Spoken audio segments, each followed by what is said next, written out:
I meant it. Good morning, and welcome to the Unitarian Universalist Congregation of Venice. My name is Jenny Chapelier, and I am your worship associate for this morning's service. Family, old friends, new friends, visitors, we are glad you have joined us in person and online. Know that you are valued unconditionally. Whatever your skin tone, gender expression, whoever you love, wherever you are on your spiritual journey, we extend to you a heartfelt welcome. If you are visiting with us for the first or second time, or if you have returned to us for a while, would you stand and introduce yourself and tell us where you are from? Is there a mic runner? No mic runner, huh?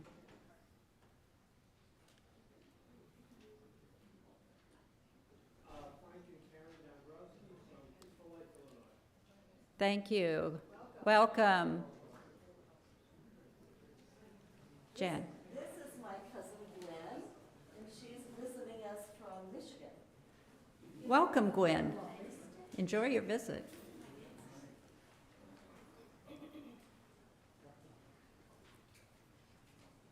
Anyone else? I'm Diane DeGrasse, and I've come back for this. I'm glad to see everybody. Thank you. I've come back from a visit to see everybody. I live in North Carolina now, in the Asheville area in Black Mountain. And Dan is there now taking care of our dog. Oh, okay. Welcome back. Good to see you, Diane. More in the back there, Nigel? Okay, Hi, we're Pam and Farzad Shadzik. We're visiting for the second time. We are new snowbirds. We live in Bucks County, Pennsylvania, and we belong to the UU Church in Titusville, New Jersey. So it's wonderful to be with another group of UUs. Thank you. Welcome. Anyone else? Hello, I'm Pat Schwing, and I'm a member of this church as well as the one in Birmingham, Michigan. And I'm back for 3 weeks. Good to see you, Pat.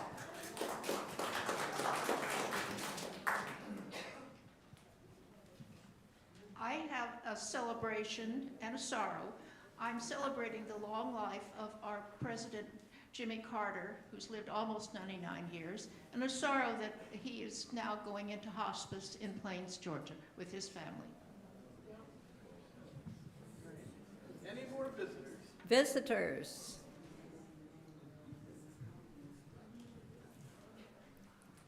I'm Margot Smith, and I've been coming here for the last 3 weeks. I'm from East Lansing, Michigan, and our hearts are broken from what happened at Michigan State University. Yes. We got everybody? Okay. Serena has announcements.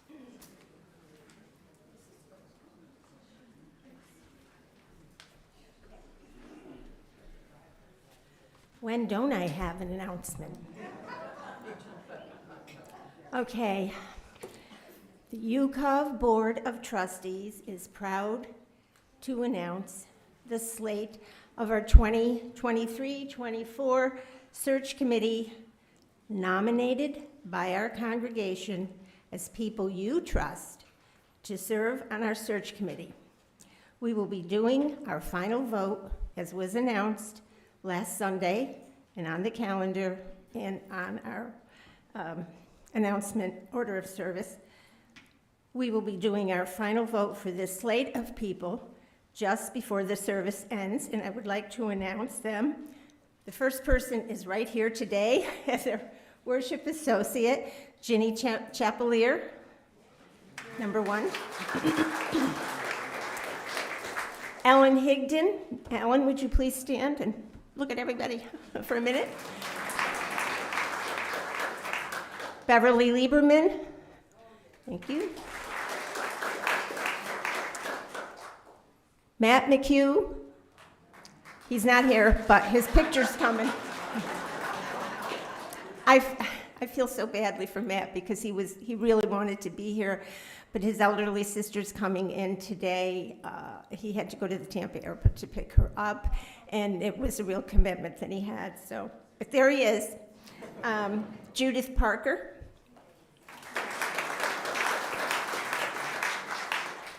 Steve Simon. and Marcia Smith. We are so excited about this search committee, and the vote will be held. Amy will be calling for the vote, and Jack will be presiding over the vote at the end of the service. Thank you all for coming.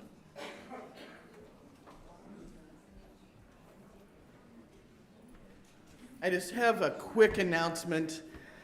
This week we had a wonderful, wonderful meeting between our board and our finance committee, and we realized that not everybody knows who these amazing folks are that do such wonderful work for our congregation. So I would like to ask, in the interest of time, I'm going to keep you in your seats if you don't mind. I would like to ask our finance committee and board to please stand to be recognized. You have done amazing work this year, so please stand.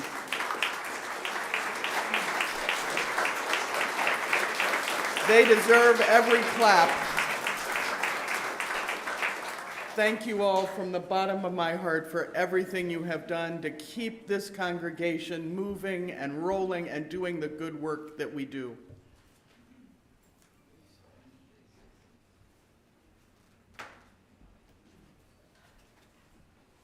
More announcements. There will be a meet and greet for all visitors to UCOF in Waters Hall following the service. And the minister and some of the board members will be there to chat and answer any questions you might have. Tuesday, February 21st at 1 o'clock in Waters Hall, there will be a second teaching session of Mahjong. That's going to be changing. All right, there won't be a second. There will not be one on. Yes. Mark your calendars for Saturday, March 18th from 4 to 6. Musical quartet Passerin will be performing here in the sanctuary. Tickets are $20 at the door. This event is open to the public, so you can invite your friends. There are refreshments following the service for anyone who doesn't know that. The table is to the right. We are now entering into a sacred space. Please silence your cell phones or any other electronic devices. Our service will begin with the prelude.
Victoria Tugaleva writes, "Who will you love if not yourself?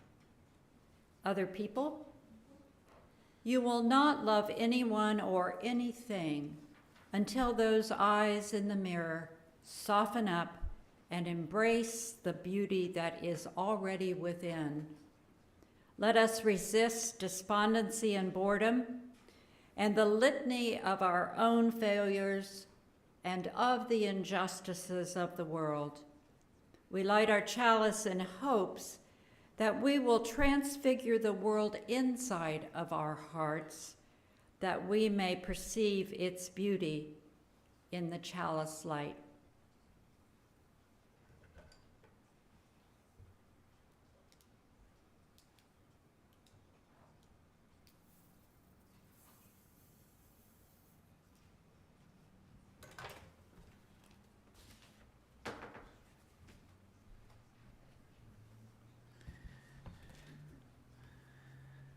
Our past UUA president, Peter Morales, wrote, "Because love cannot keep silent, we will bear witness. Because love reaches out, we will join hands with our partners. Because love is sacred, we will worship together. Because love delights in friendship, we will celebrate together. Because love opens us at the core of our being, we will learn, we will be moved, and we will be changed. Because love is strong, we will prevail. Not today, maybe not next week or next month, but love is stronger than fear. Love is stronger than hate. Love is not afraid. Love is tough. Love endures, and we will prevail." Good morning to everyone. I'm Reverend Amy Petrie Shaw. My pronouns are she or they. And I'm glad you're here, where we work to always let love prevail. Come and let us worship here together. Please take just a minute to say hello or to introduce yourself to your neighbor, please.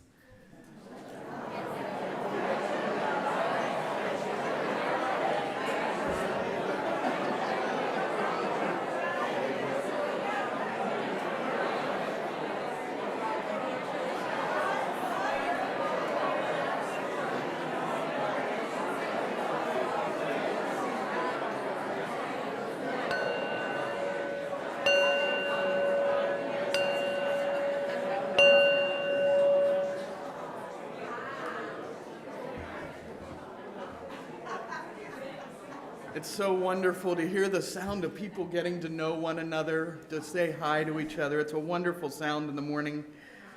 Please rise in body or spirit and join in singing our opening hymn this week, number 347, "Gather the Spirit."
this point in our service is our children's chapel, where we explain to any children following along at home or here with us in the sanctuary what it is the grown-ups are going to be talking about later in the service.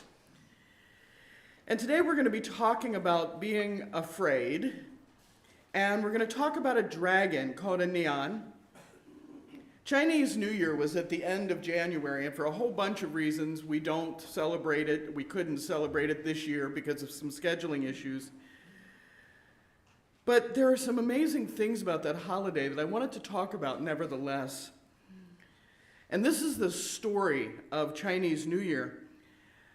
A long time ago in the mountains, the story goes, there was a horrible monster, a dragon called the neon.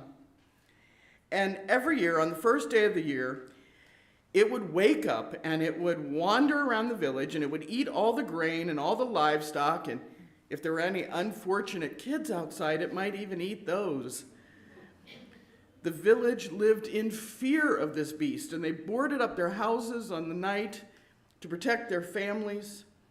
And one year, right before the event was going to occur, a very old man visited the village and said, "Why are you so afraid of this dragon? Surely he can't eat all of you." As you can imagine, this didn't go over very well with the village. So they locked themselves up anyway, and when they woke up, the neon had not come. And they asked around, and they found out the old man had hopped on top of the dragon and had ridden it all night, and therefore it had not eaten anything or anyone. This went on for a week. And the old man said to all the villagers, "Look, I can't protect you forever." They were terrified, and he said, "Let me tell you, there's a secret. The dragon is afraid of red. He doesn't like the color. He's afraid of loud noises and strange creatures. So tonight, hang red everywhere, light fireworks, give your children face masks and lanterns." And they did it, and the dragon never came back. They overcame the dragon. And it's a tradition now that you hang red decorations, and the streets are filled with music and drums and fireworks. They have paper lanterns. It's to scare off any monsters that might come. So today we are going to be talking about the more adult version of that story. There are two versions of that story. We're going to talk about the grown-up version after the children are no longer listening. And we're going to talk about being afraid. So would you help me end any children's time with us by singing the Reeb Children's Benediction?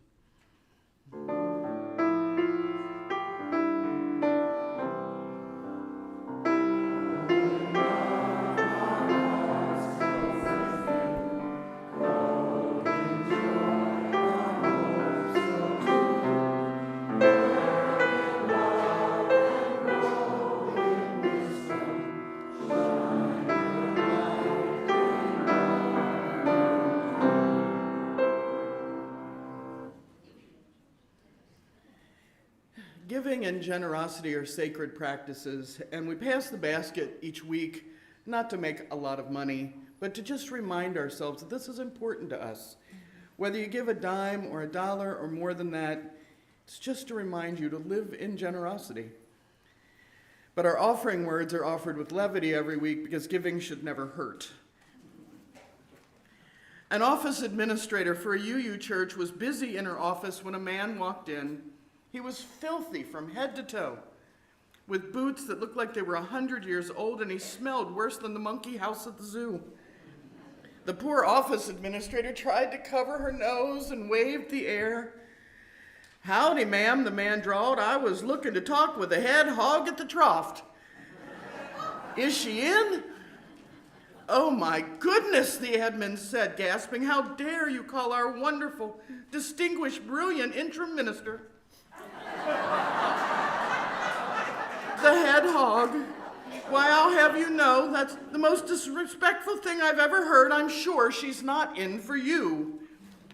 The man turned bright red and said, "I'm terribly sorry. I'm just a simple hog farmer.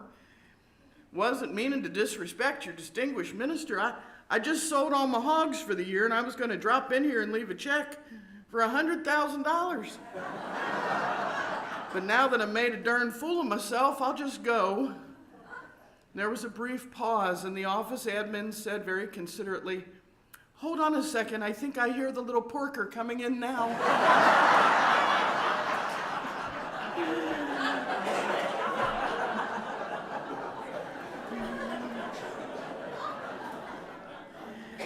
Now, I don't think any of you are raising pigs right now, so the morning offering will be given and received.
Thank you all so much for these gifts and for absolutely everything you do for this community. Because church isn't about the building. It is about the community. It's about the people, community of human hands and human hearts that come together to share our laughter and our tears, to bear witness and minister to one another as we struggle with life's sorrows and celebrate life's joys. This is our time of sharing our joys and concerns. Please feel free to raise a hand. Someone will bring you a microphone. Please share information only with permission and speak briefly so that everyone who wants to can share.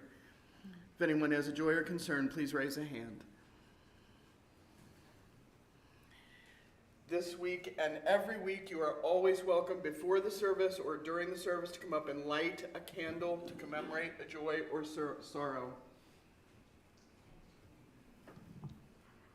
Hello. This is a very special day for Dean and me. We've been together for about 5 years. Yeah. What do you say? Should we keep on? Yeah. Vivian, thank you. Okay.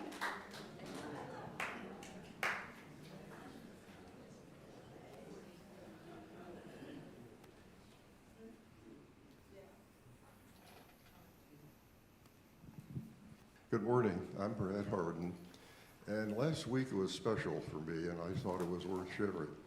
Now, coming here every Sunday is like a shot in the arm. It gets me through the week with all the crazy stuff that goes on. But last week there were 3 other things that happened where I was mingling with fellow Unitarians, and it was so nice. We had a rotating dinner at Francie's Stories, and here with Barb working in the yard with some good people. And then finally, a group of us walked down Venice Avenue and picked up some things other people dropped off using our sophisticated equipment. So I just want to thank everybody here for being a Unitarian and hoping bring some sanity in this crazy world. Thank you.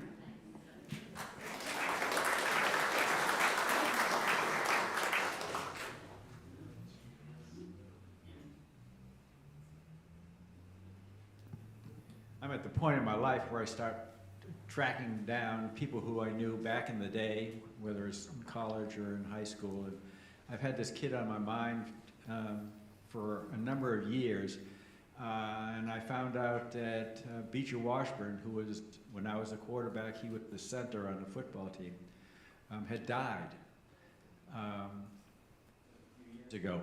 The interesting part was that he served in Vietnam at the same time I did and was a helicopter pilot, which means our paths probably did cross.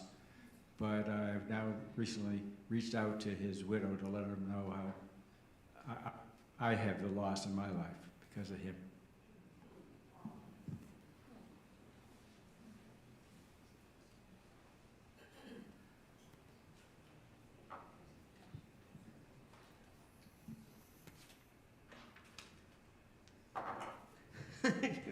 The last two Sundays I've been demonstrating in Englewood with 30 or 40 people for peace.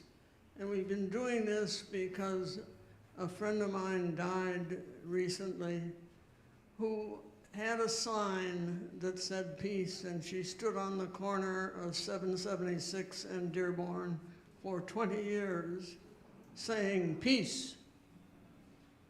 I would say that this is a good thing to say, and we should keep at it, because lo and behold, we might get it, but don't hold your breath.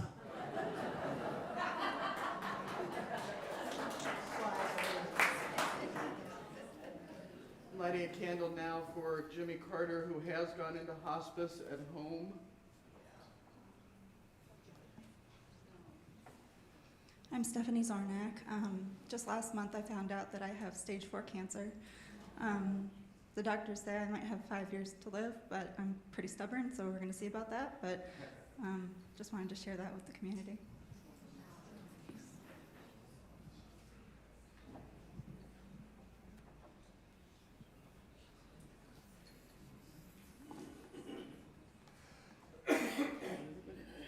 And I'm lighting one last candle for Nancy and her family. Nancy is home in Milwaukee right now because the new grandbaby, Charlie, is due to arrive on the 24th. So everybody keep your fingers crossed.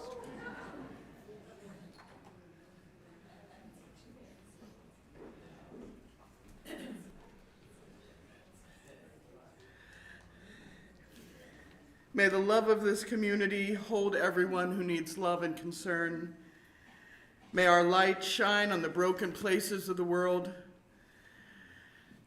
May our work support, aid, and comfort all those who hunger or thirst for food or water, justice or freedom. May we never look away when we're needed. May those who are grieving be comforted. May those who are tired find rest. May the broken places be healed, and may those who are filled with joy and laughter be abundant.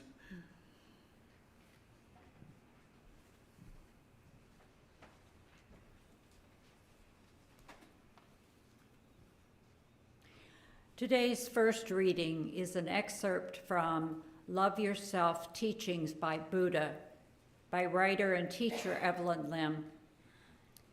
You, yourself, as much as anybody in the entire universe, deserve your love and affection.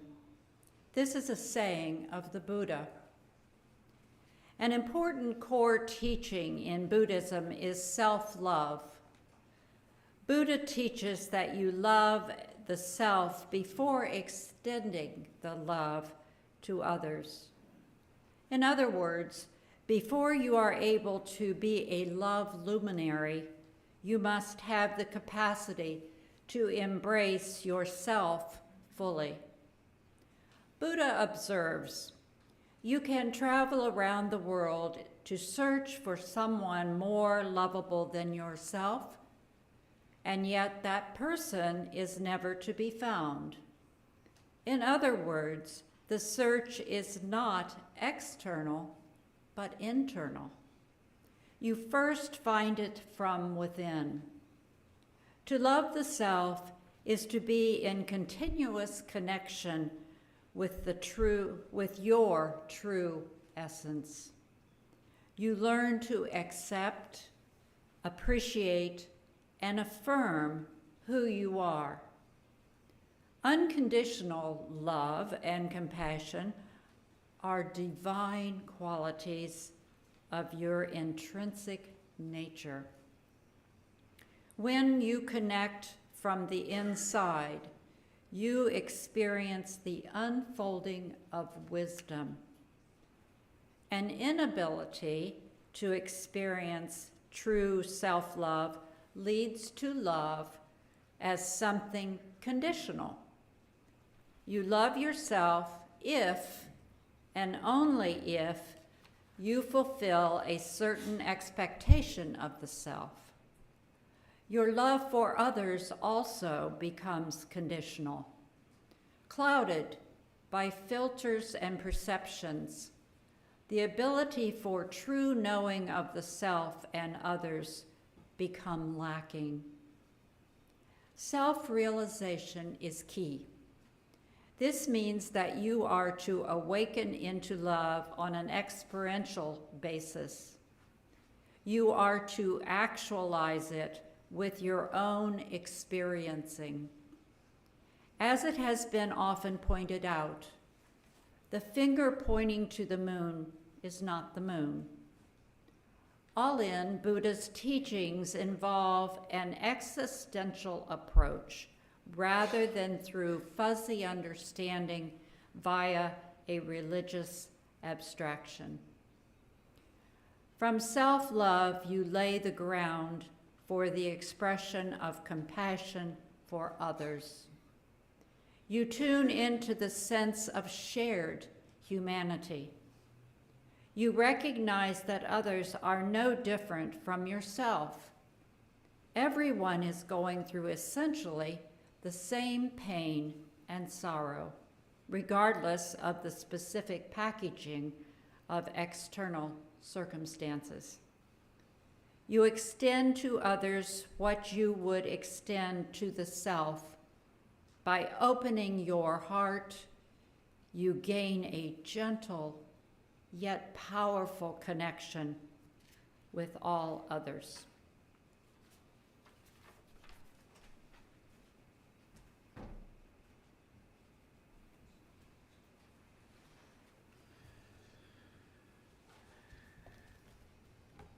With those thoughts in mind, please join me in one moment of silent meditation, thought, or prayer.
Our second reading today is an excerpt from the essay, Love Your Neighbor as Yourself? No thanks, by American author, photographer, and artist Dan Pierce.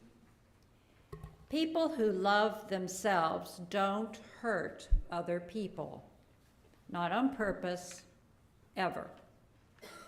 They have no need to hurt other people. They have no need to bully others. They have no need to feel better than or superior to others. They realize that the need to feel superior always stems from a core belief that one is inferior to others. The need to dominate others always stems from a core belief that one is or might end up being dominated by others. The need to bully others always stems from a history or a fear of being bullied. The need to be better than others always stems from a belief that others are somehow better than us. I don't care how you twist it, how you kink it, how you dissect it. This is reality that ultimately can't be argued. But it is argued and has been argued because to some degree, every one of us does it. It's human nature. And who wants to admit that we do it at all, let alone that we do it because we ourselves feel inferior, dominated, bullied, or less than others? We as human beings don't like to admit that we have weakness or vulnerability. We don't like to admit that we have skeletons in our own closets. We don't like to believe that we have hurtful or hateful thoughts about not only those we don't know, but about those who are closest to us. We don't like to believe that we're anything less than ideal, anything less than sane, and anything less than perfect. And by hurting others, we don't have to. Being hurtful or hateful is the magic tonic that makes it all go away. It lets us bury it, disguise it, hide it, put a sheepskin onto it and go prancing around wolfing down the good, unsuspecting people around us. Love your neighbors as yourself. It's a scary thought. A real scary thought to me, anyway. What the directive should probably be is love yourself and then love your neighbor as yourself. Or better yet, just love yourself. Because when we love ourselves, we love our neighbors automatically and without thinking about it. Please rise in body or spirit and join in singing number 38, Morning Has Broken.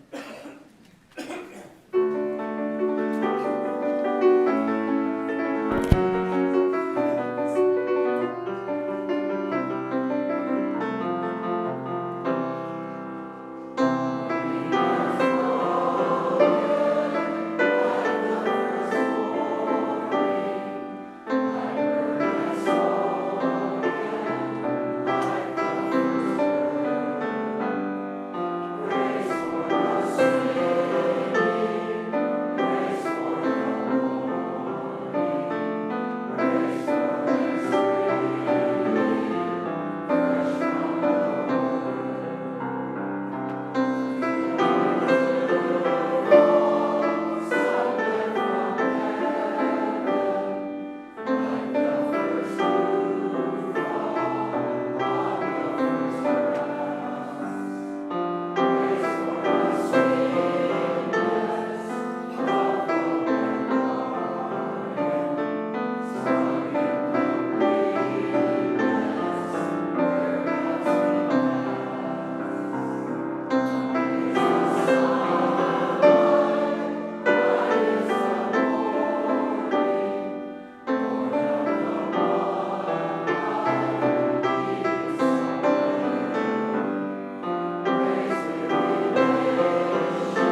My friend David is an eco-activist. He lives in the Pacific Northwest. He is a brave and totally incomprehensible man who loathes pizza, hates ice cream, knits his own underwear, and believes that the good Lord intended for him to spend his time hiking in the Selkirk Mountains and living off the land. Now, for those of you who don't know that area, where David spends his days in a 2-room cabin, eating yeast and tree fungus, let me explain that while it's officially named the Selkirk Mountains, what it is known as is something different. And what it is known as is something called a grizzly bear recovery zone. And that means that approximately 40 grizzly bears are close enough to him at all times to stop in for a visit and a game of cards.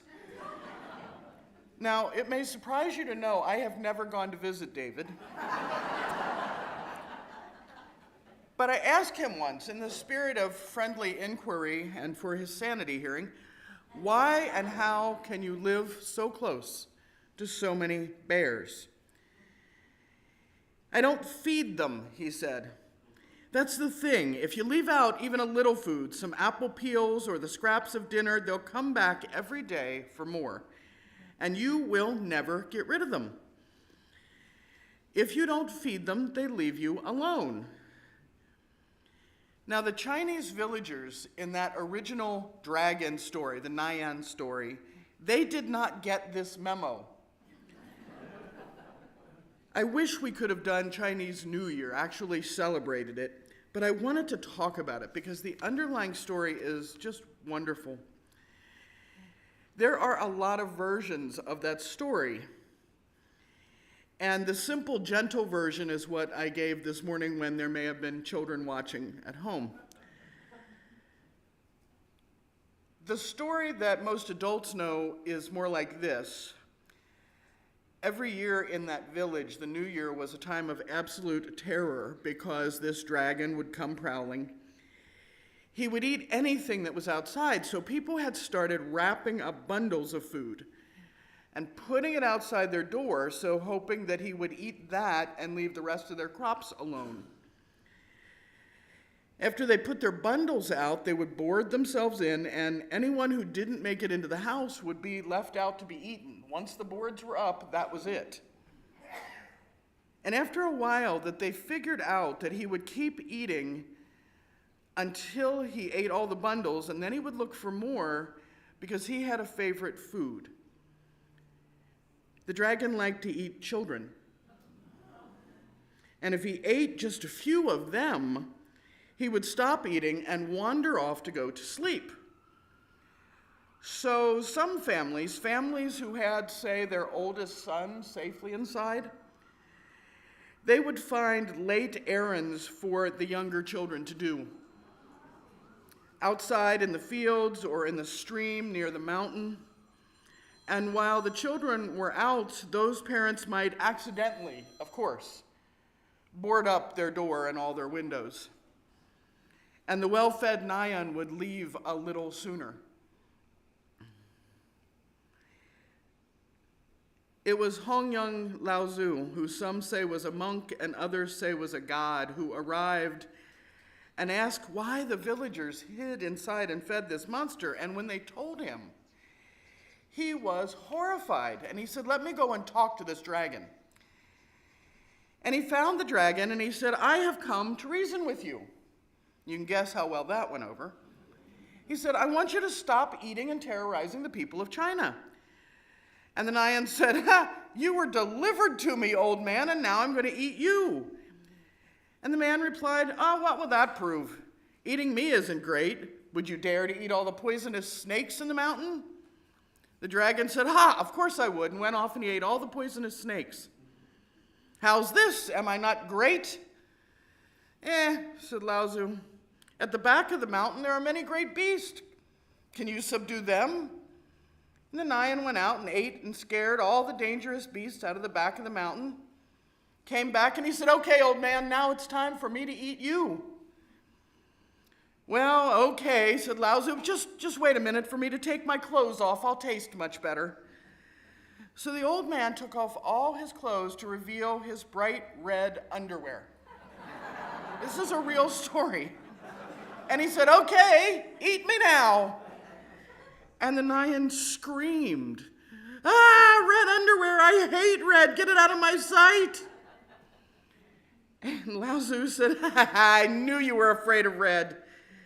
And he jumped on top of him and he rode him into town and said, "Here you go, villagers, don't be afraid. He's afraid of red. From now on, put red on every door to keep him from creating havoc." So this terrible, horrible person-eating monster that people in this village had given their children to be eaten, he's scared of red drawers. Today, the red doors and the story of Lao Tzu riding the dragon in his underwear have become a celebration of fireworks and red clothing and masks for the children. It's celebrated around the world in every place where there's a strong Chinese population. As UUs, we can understand this holiday as a cultural celebration. We can even take part. Chinese are very clear that everyone is welcome to enjoy Chinese New Year. Chicago, San Francisco, New York, Milwaukee all have massive celebrations. But whenever I think about this, I'm great with celebrating the cultural piece. But whenever I hear about the neon, I remember David and his grizzly bears. And I remember you can't feed them or they'll never go away. And it makes me think that each of us has a dragon or 6 in our lives. Fears that show up at intervals, our own personal monsters, the monsters we feed. Fear of abandonment, of loss, insecurity. Our fears are as absolutely different as we are. They're financial and social, trust, lust, embarrassment, addiction, weight loss, weight gain, jobs, kids, friends, enemies, you name it, we've got it somewhere in this room. Some of our Nyans are tiny. They're little bitty lizards. You see them running everywhere here in Florida. Some of our fears are that small. They're little lizards of self-doubt, worms of worry. Some of them are dragon-sized. And what a great time of the year to take them out and look at them and to ask yourself, what monsters am I feeding? Where are the places in my life where I knock myself down, tear myself up, believe at least a little that I'm not worth the joy in life? Where are the places where I send my newest ideas and freshest thoughts out to die to protect my old habits? How many times have you told yourself, I can't do that. I don't know how to do that. I won't be any good at that. I better not do it that way. Because I've always done it this way, and at least I've managed to make it through. Surely I'm not good enough to do it this other way. I'm not an artist, a singer, a poet, a dancer.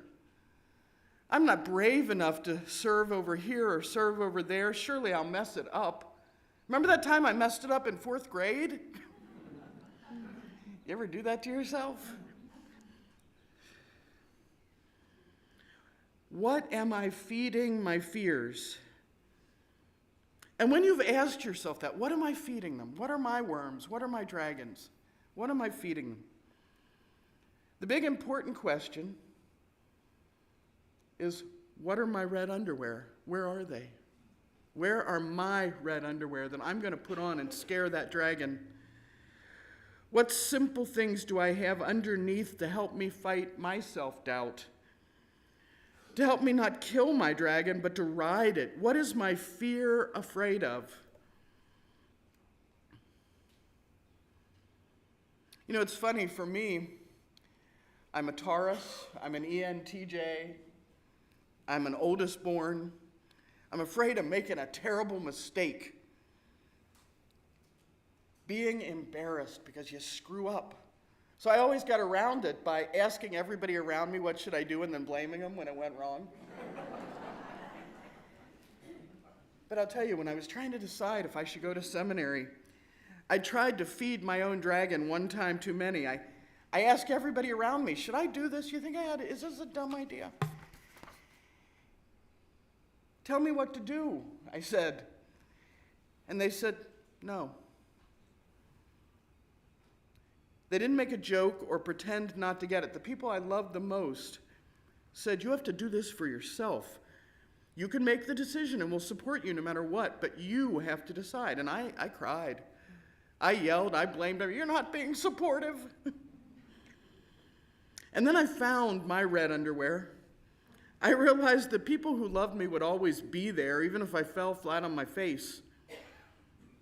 And I grabbed my little dream of being a minister away from my dragon before it could eat it. I could not be a hero, killing my dragon, slaying my fear, but I could be the clown in the red underwear. I could do that. I could get on top of that fear and hang on for dear life. And I am so sorry for that mental image. This sermon's gonna stick with you, admit it. You don't have to be the hero. You don't have to be the one getting up there with a stick and beating something to death. You just have to be the clown in the red underwear. You have to ride your fears. And Chinese New Year is a good time to do that mindful assessment, because loving yourself is important. And I've had more than one person tell me the really important part was loving other people, and I agree, you have to love your neighbor. Some people say that that's the real goal, that all the pain comes from not doing that. It's not that we're unable to love our neighbor as ourselves, though. All the pain comes because we are able. We love our neighbors exactly as much as we love ourselves. If I find myself ugly, how can I see beauty without being jealous? If I secretly believe that people are only nice to me because it's necessary or convenient or beneficial, then I have to think that everyone else is shallow. If I'm only loved because, then I'm saying that others only love because. You can only love as deeply as you are willing to be loved. If I love you and you believe you're unlovable, then you have to believe that either I'm lying or deluded. As Dan Pierce said, the directive should probably be love yourself and then love your neighbor, or better yet, just love yourself. Celebrate yourself this year. You're not perfect, but you're perfect enough in an imperfect world. Trust yourself. Learn that others are trustworthy. Believe in yourself. Learn to have faith in humanity. Look in a mirror and see that the world must be a beautiful place because you are beautiful. Love yourself and love your neighbor. Ride your dragon. Wear your red underwear. Amen.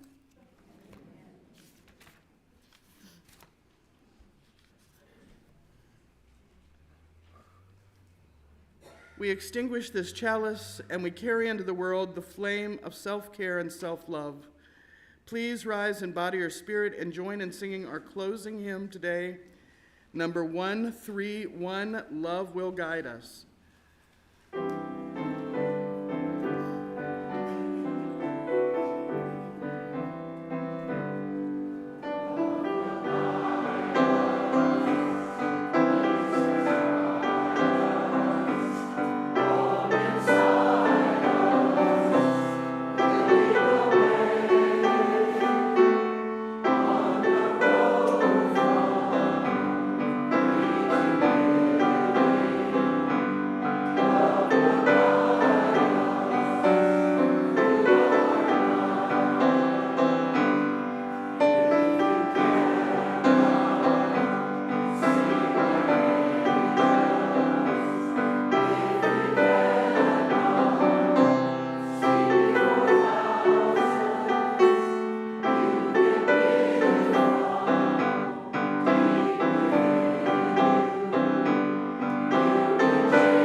yourselves from the dragons you're feeding. Celebrate your own existence with joy. You are enough and more than enough. Peace, ashe, and may it be so. I'm going to have you sit down because today we get to do the most joyous thing we get to do as a congregation. You get to vote for your slate of search team members. This is a sacred task, and so we do it within a service. So I'm going to call up Jack to do the honors and make the motions. I didn't wear my red underwear.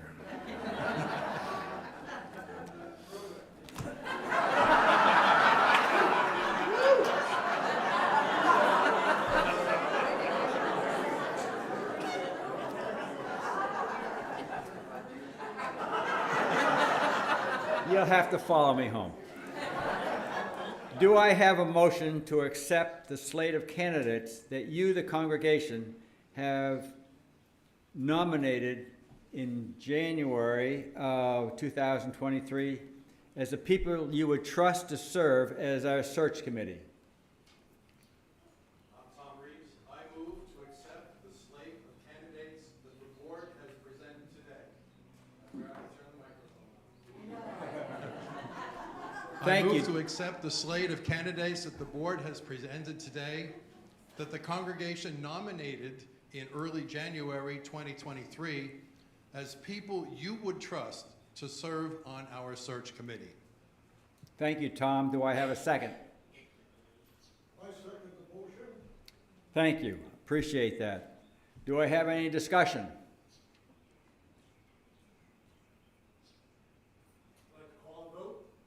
Call for a vote. So all in favor of the slate, please raise your hand holding your pink slip for the vote. If you do not want to vote for them, I'll ask for those later. And is somebody counting? I think we got it.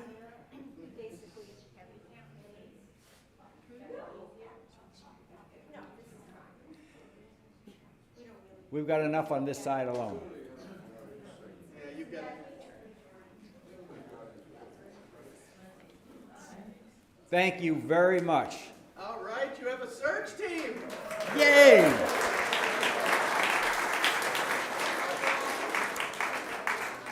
We will be hearing from them on a periodic basis as they form and do their work.